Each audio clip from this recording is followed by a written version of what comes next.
Hey guys, it's Lorenz and we are back after hiatus, season 2 of the Bettor Podcast, and we're kicking it off with a bang. We are in the presence of greatness, a legend of our football. South African football wouldn't be South African football if it wasn't for this man.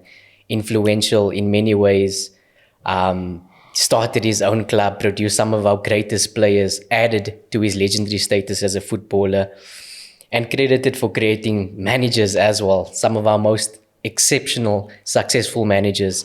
It's a pleasure to be with him today on the Bettor Podcast, the pilot episode of season 2. Brajay, thank you for joining us. Thank you, Lorenz, for inviting me. Honestly,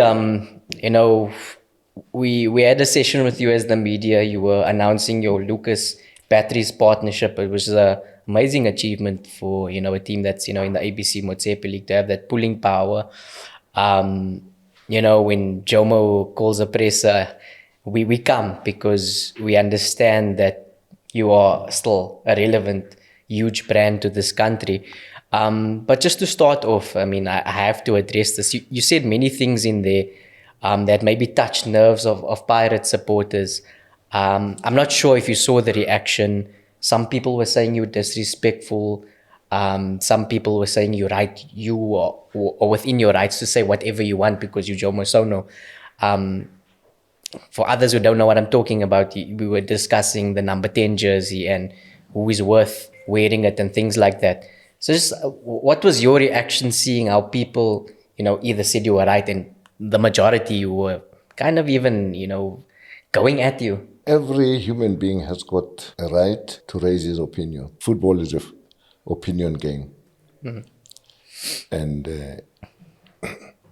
those who are saying I don't have respect. Mm-hmm. I didn't want to discuss this issue of number 10 because to me it's closed. Honestly, Lorenz, you can't compare. It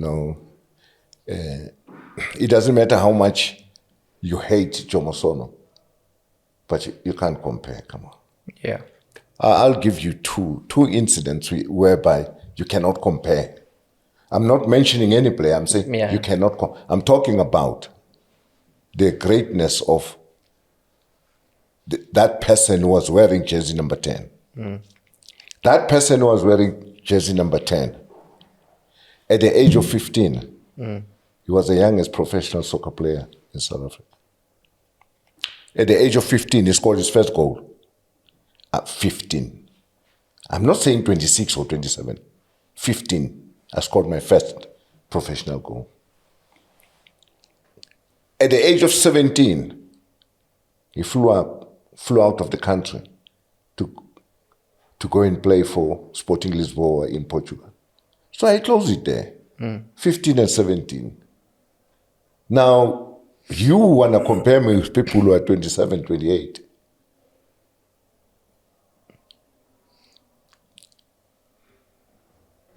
I think it's incomparable. You can't compare. So that's why I wanted to let it rest. If Khoza decides to give the jersey to anybody, he can give it. I don't have a right. Mm. The jersey doesn't play. You can't take that number 10 jersey and put in the field and expect that jersey to play. It's the person who was wearing that jersey who plays. Mm. So they cannot compare me to any player here in South Africa. I'm not being an arrogant, but I just mentioned two things, 15 years and 17. Yeah. You want to compare me with people who are 27, 28. Come on. Look, I completely get it, and I don't want to make this a bashing session or controversial or whatever. I think what I'm intending to do here is more to bridge a knowledge gap. I come from a different generation as you, and there are other people who maybe the ones that are negative or criticizing you also just don't understand the magnitude of it. But just touching, just shortly, there was another club besides Sporting Lisbon. There's 2 European clubs that were after you, but things didn't work out because of work permit issues, right? Yeah, You came back to Pirates after that. It was Stoke City Stoke City and England, yeah. and Sporting Lisbon. And at the time, obviously, work permits was an issue. Apartheid as well. Yeah. And, the Yeah. caps played a very important role that time. And obviously, for people who don't know, during apartheid, we were exiled from international football. Yes. So people like yourself weren't able to get international recognition on the global stage, World Cups and what have you. But I think it was like maybe 10 years ago, I was watching an interview with Ali Bacha and yourself. And look, I mean, like everybody knows, we weren't able to watch you. We weren't putting on the TV. There's not much, footage for us to, but we just know. It's just one of those things that's a fact. When I was growing up, my parents or my dad told me, this was the guy. When you learn about Orlando Pirates history, you were always mentioned as their greatest player. You ask any professional, Jomo Sono was the greatest ever footballer. But the thing is, many people are asking, why are you not, the all-time scorer? Why is Tso Vilakazi considered the all-time top scorer? Like, just how much goals, if you know, how many goals did you score for Pirates? And how many trophies did you win for Pirates, for those who don't know?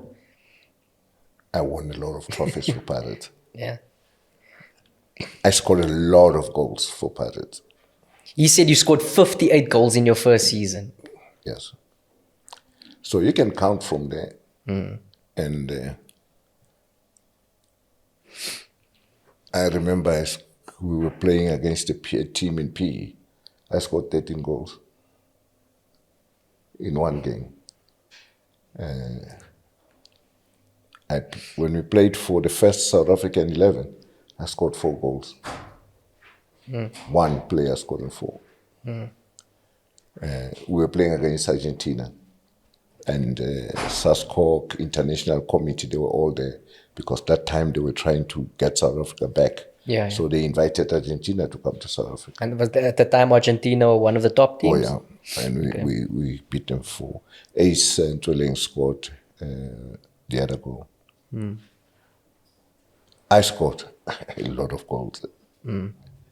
I think for 2 seasons when I was at Pirates, I won top goal scorer of the year. Lorenzo, I scored a lot of goals. If you can give me a ballpark figure that you might think. We'll be looking at 800. Okay. My career with Pirates. Overall. Yeah. Okay. Look, I mean. So I used to score. There was no game where I would leave the field without scoring. Never. Okay. Because I wanted to score at all times. So that obviously explains why this number 10 jersey is untouchable at Pirates. But going forward, I don't doubt whatever you're saying because you played in the USA, right? And at the time in the USA, people are talking about Ace that was with you. People are talking about, everybody's seen these viral pictures of yourself in Pele, who was obviously considered one of the greatest of all time.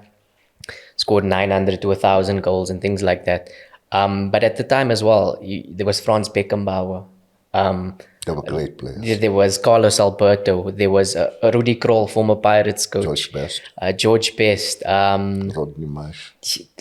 Johan Cruyff, you name it. Why? So obviously you were rubbing shoulders with the best of the best. Why were all of these legends of the game in the USA at that time? They went to the USA. The mandate for all of us was to build football in the US. Okay. And it worked. Okay. Today you have a Messi. It worked. Our era helped a lot in building football in America. They've hosted the World Cup. They're going to host it again now. Now they're hosting it again. So it means our footprints played a very important role in America. In what way? In just making it a popular sport, for kids to look at? Popular sport and them bringing all the best players, changing the mindset of the kids there as baseball, basketball, football. They all, now the kids there wanted to play soccer. And soccer is it's a very cheap sport. You buy soccer boots and shin pads. That's it. You go and play. So, I mean, how is it like to, go from South African football to be at that level where, I mean, if people can make a modern comparison, it's probably like the Saudi Arabian league now, where you have Cristiano Ronaldo's and, some of the best players, all in this little hub, in an emerging market. It's the same thing. Honestly, there's Saudi Arabia and America. You can see that bringing all the best players. Yeah. But the difference is the mullah. The mullah is more there now than when we were playing. Yeah. But I think the Saudi Arabians are also going in the right direction. Yeah, but I mean, look, I'm sure that played a big part also in the latter stages of your career and post-playing career, because I think there was a level of organization, professionalism, and just to see how things are run. I mean, you can look at the club that you played for, Cosmos there. Obviously, you took some inspiration when you started your own club. But going forward, not only you now considered as the best footballer in Orlando Pirates history, you go and you start your own club. You buy Highlands Park, you win the league, you win the Bob Safe Super Bowl, the Coca-Cola Cup. I think you won almost every trophy on offer. And then you go to the CAF Champions League semi-final in 94. Many of those players go on to Orlando Pirates. Mark Fish, Helman Mkalele. They win the Champions League. They only star to this day. And half of that team also wins the AFCON. Yeah. How did you find those players? And do you think that a lot of people overlook that fact, that how integral your role was in that star and in AFCON? Yeah, sometimes they do overlook, because people need to be reminded. People, they forget. It's like a bad article today about Jomo today in one of the major papers. Tomorrow, they write about you. You're also famous. The people have forgotten what was said about me yesterday. Now they're focusing on you. They focus on another one. So you have to keep on reminding people, because people forget. Just for people who genuinely didn't even know, some of the players that were there, that you can mention. It was Mark Fish, Helman Mkalela, Sizwe Mutaung, Linda Buthelezi, Mark Williams. Sometimes people don't even know that Mark Williams played for Cosmos. Phil Masinga, Eric September. The list is endless. How? Like, if you were that competitive, going to a semi-final of Africa's elite club competition at the time, how did they end up at Pirates? It was political, and it was amazing that we got relegated with that whole team. That's why I say it was political. There was no way that team can be relegated, but it was political. So you got relegated in the same year you reached the semi-final? Yes. Wow. And at the time, what was the competition like? Was it the West Africans or the North Africans that were dominant? We could have gone all the way to the final.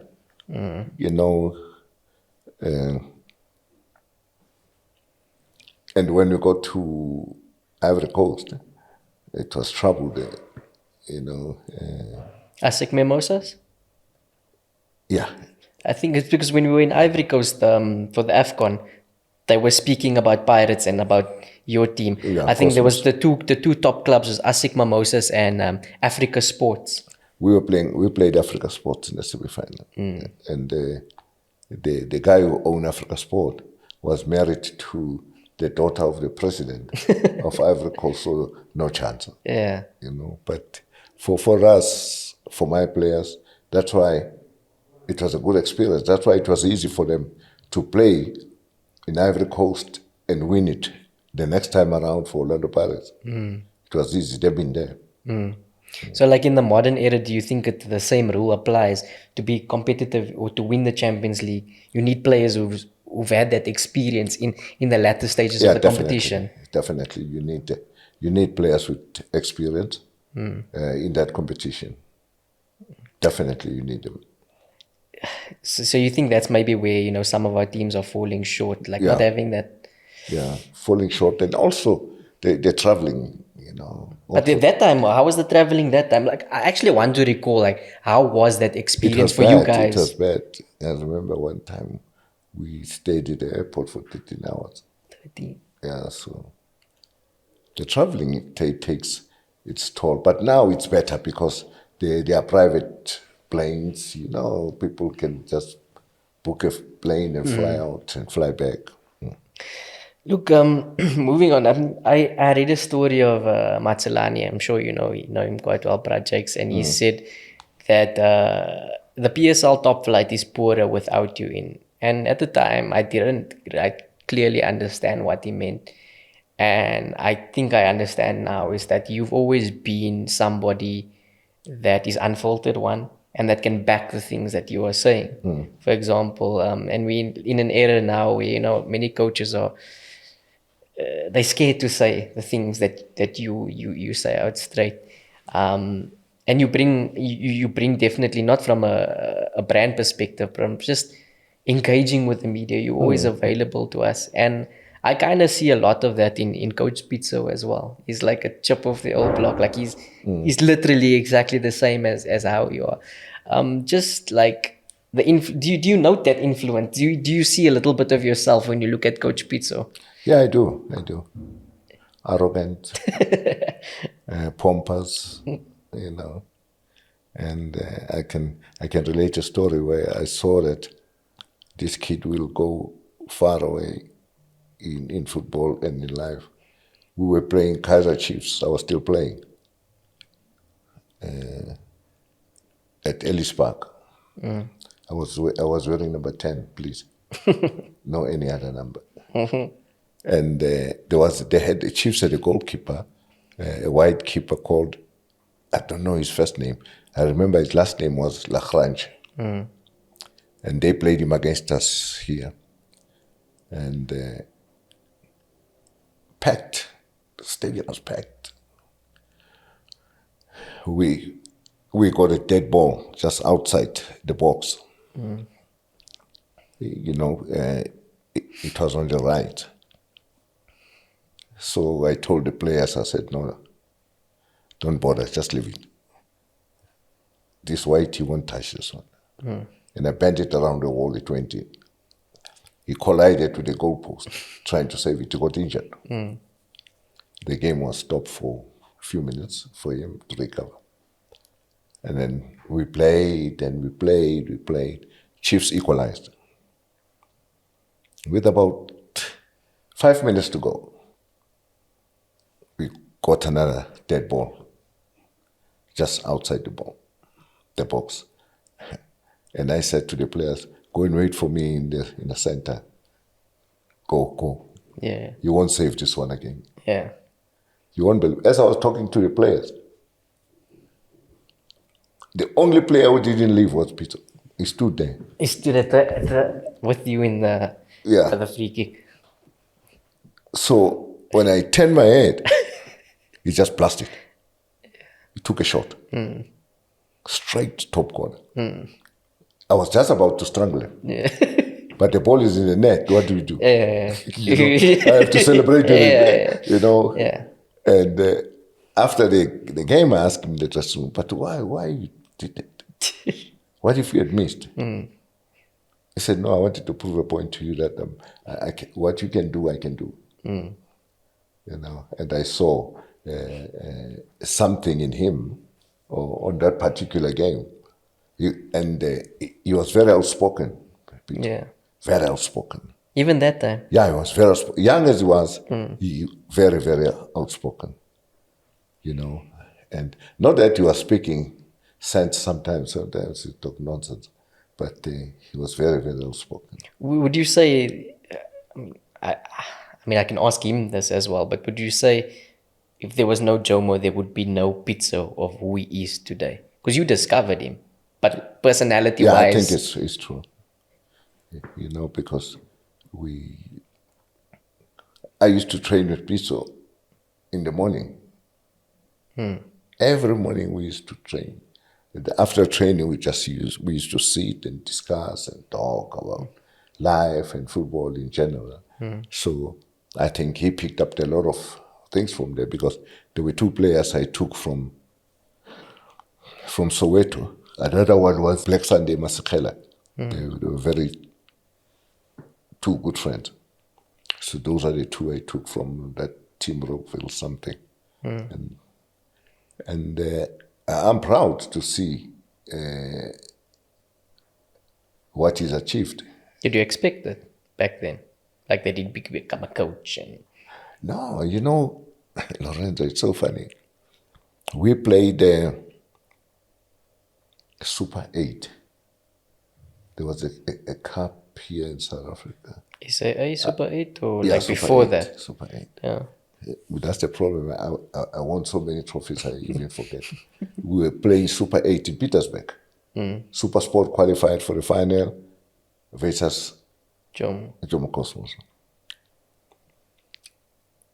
They went there on Wednesday to go and prepare for the final.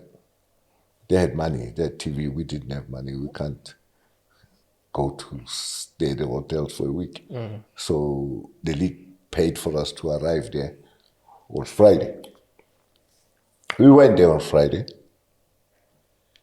to play Super Sport on Saturday in the final.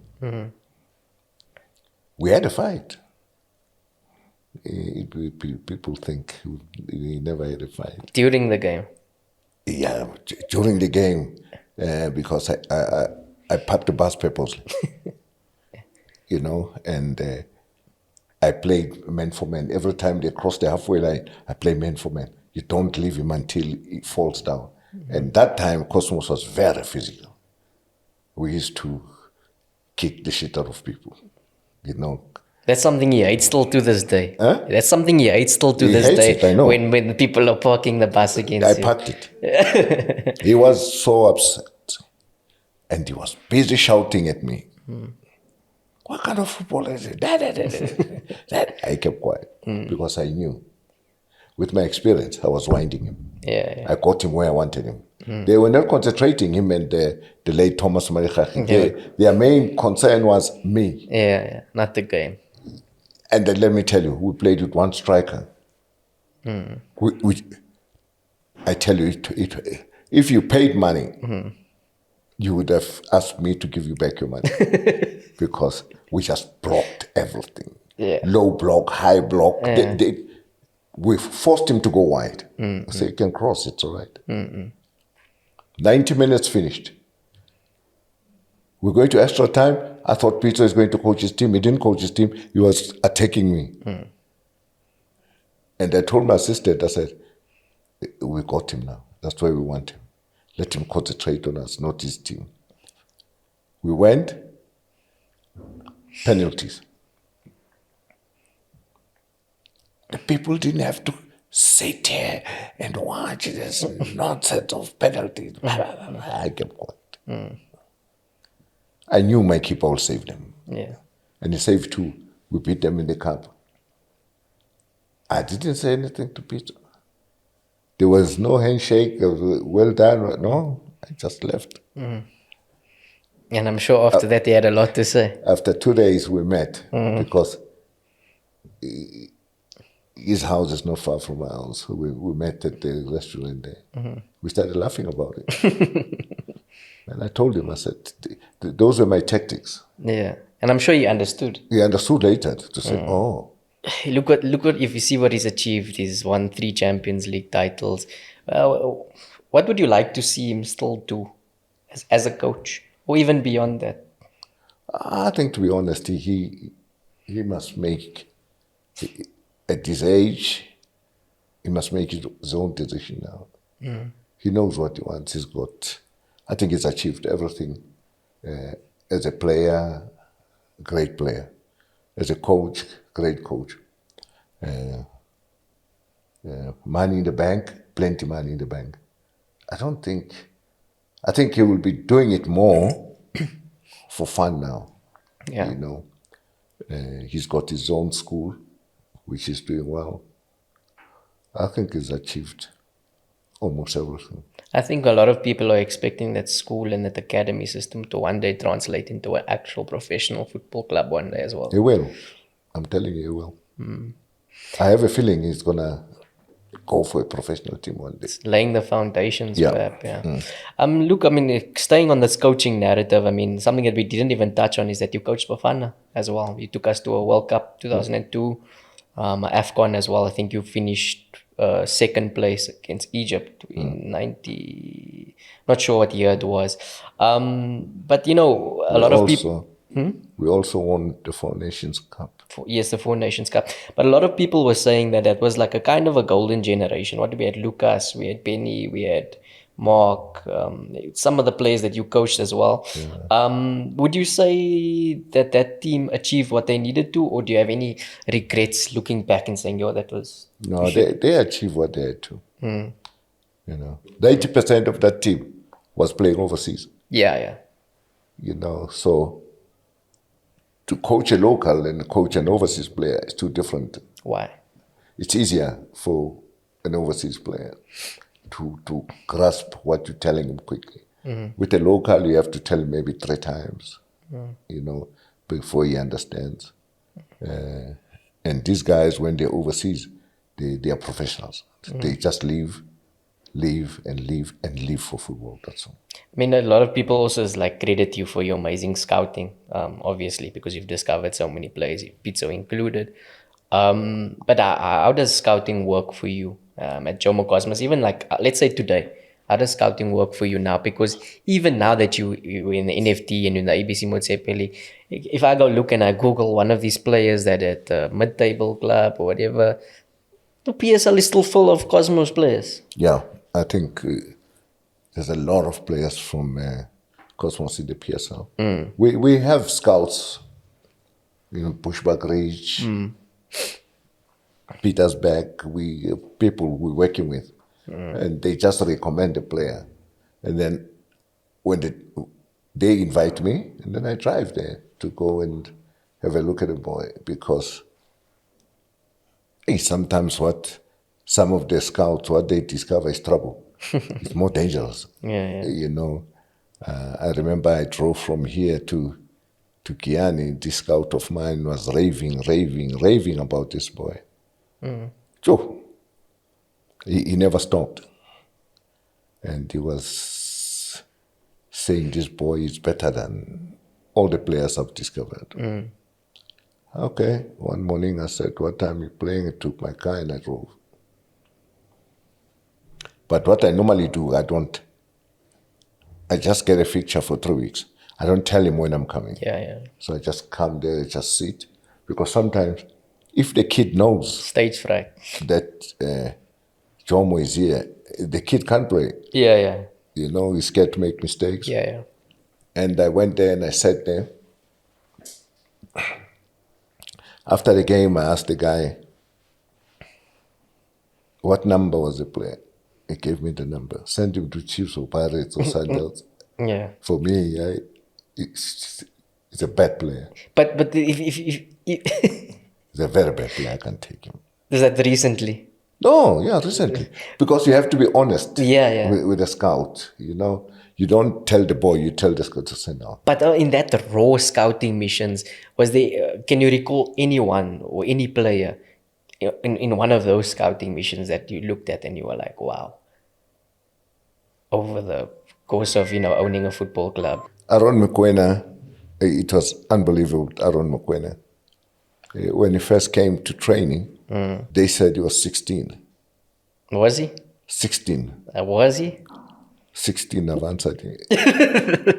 So they brought him here. In December, I allowed scouts to bring 1 player or 2 players. Where did he come from? He was coming from Beval. Okay, yeah. Jesus. He was 16. And he played. It was huge. It was big for 16. And I said to him, give me a proper age, not a passport age. Yeah. And he said 16. He left. 3 weeks later, I said, no, man, this kid, the 16 years old, I was joking, I said, the 16 years old man, let's phone him, let him come back. Was he a midfielder or defender at the time? He was a defender. Okay. I mean, he was playing with the under 17, he was the biggest. So when he came, we organized a game. I said, are you 16? He said, yeah. Because I told him to bring the school paper, the ID, and the papers from the hospital where he was born, because I had to be sure. Yeah. And he brought everything. And I signed Aaron. And at the age of 17, he played for Mafana because I was a coach. You know, so some of those stories of players coming here, Helman Mkalela, sleeping at the park station there the whole night, waiting for the trials the following day, you know. He's now assistant coach of the national Now he's team. an assistant coach. You've got Godfrey Sapula, who's also a coach. You've got Pitso, who's also a coach. So we pride ourselves that we have added value into a lot of families. Yeah. Yeah. I mean, look, you said this is a season you want to go up. It's a season you want to get back into the PSL. I just want to ask you, let's say if the next 2 seasons things doesn't happen, would you consider, I don't know, either getting a coach, saying like, I'm tired of this? Would you consider selling? Like, have you ever considered getting your own coach? I've never even considered. Why not? Why should I? What the coach can do, I can do. What's the difference? There was a joke that's saying that you're also the bus driver, you're everything at Jomo Cosmos. Yeah, no, it was, I remember it was Robert Marawa. He was being a little bit nasty. Yeah. But there's nothing wrong in you doing everything in your home. True.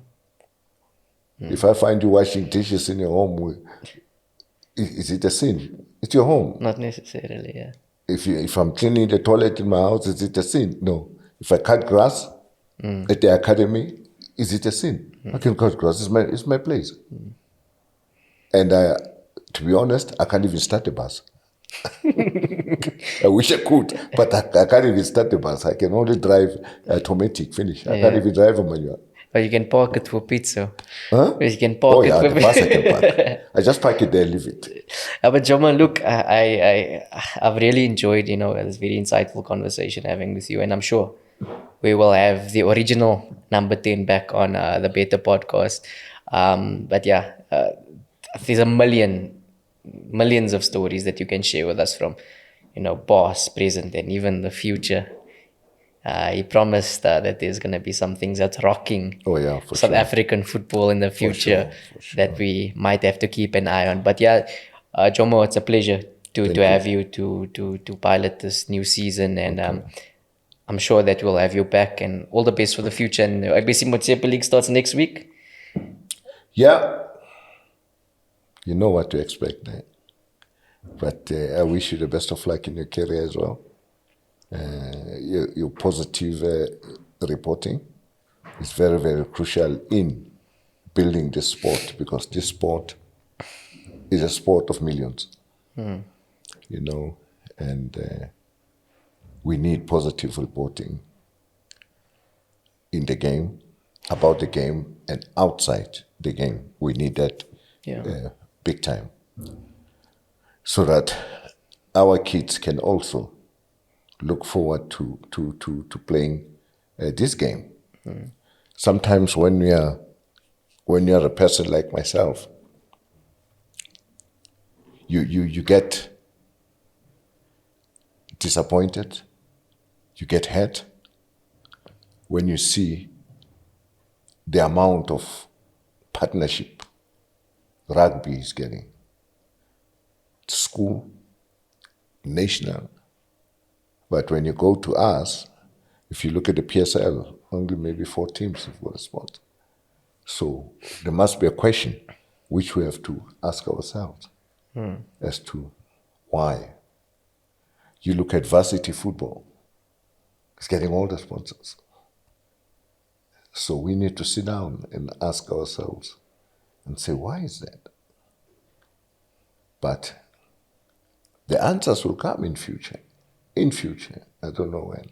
But there will be answers to that. Perhaps it answers why you're not on the PSL board, but let me not get you're not on the PSL board anymore. You want to get me to be someone said I'm not in the PSL. No, You're not on the PSL board anymore. No, there's someone's me.